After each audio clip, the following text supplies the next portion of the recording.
اللهم صل على محمد وآل محمد. السلام على ولي الله وحبيبه،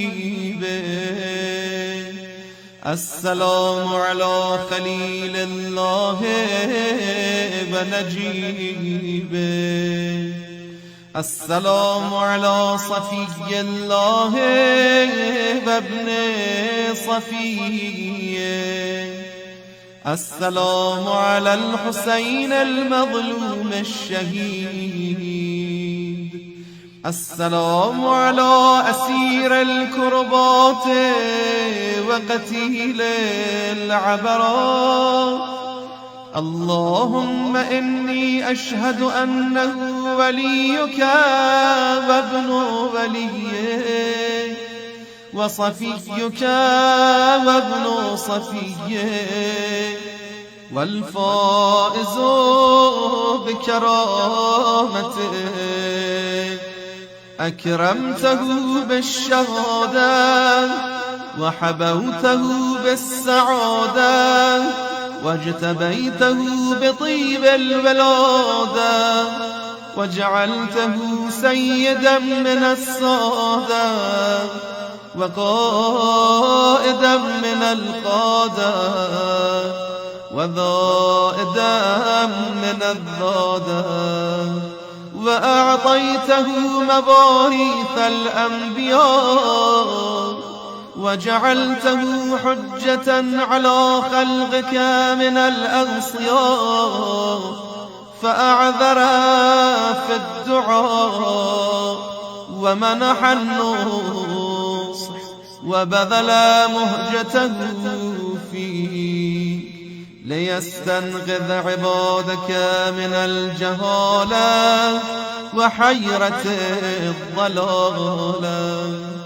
وقد توازر عليه من غرته الدنيا وباع حظه بالأرذل الأدنى وشرى آخرته بالثمن الأنكاس وتغطرس وتردى في هواه وأسخطك وأسخط نبيا وأطاع من عبادك أهل الشقاق والنفاق وحملة الأوزار المستوجبين النار، فجاهدهم فيك صابرا محتسبا حتى سفك في طاعتك دمه واستبيح حريمه. اللهم فلعنهم لعنا وبيلا وعذبهم عذابا أليما.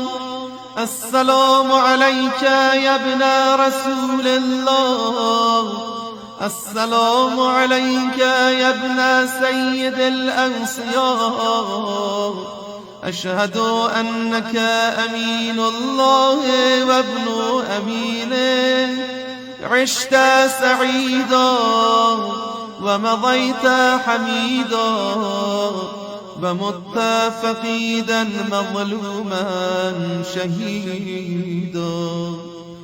وأشهد أن الله منجز ما بعده فمهلك من خذله ومعذب من قتله.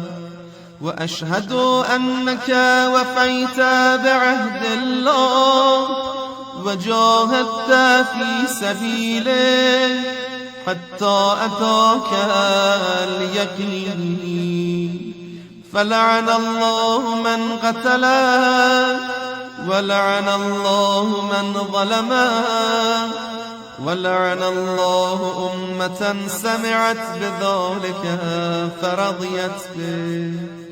اللهم إني أشهدك أني ولي لمن والاه وعدو لمن عاداه، بأبي أنت وأمي يا ابن رسول الله، أشهد أنك كنت نورا في الأصلاب الشامخة والأرحام المطهرة، لم تنجسك الجاهلية بأنجاسها، ولم تلبسك المدلهمات من ثيابها.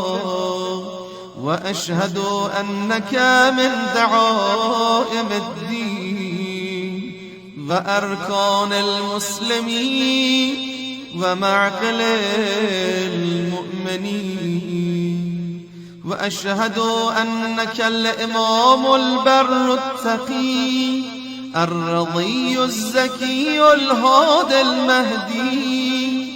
وأشهد أن الأئمة من ولدك كلمة التقوى وأعلام الهدى والعروة الوثقى والحجة على أهل الدنيا.